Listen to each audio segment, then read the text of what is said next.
Ang bilis ho ng panahon. 20 taon na akong pari.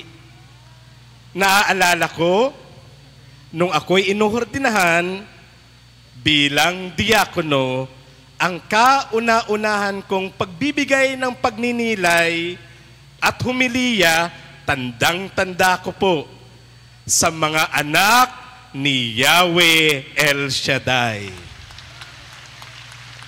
At tingnan ho ninyo, pagkatapos ng 20 taon, nalagas na ang mga buhok.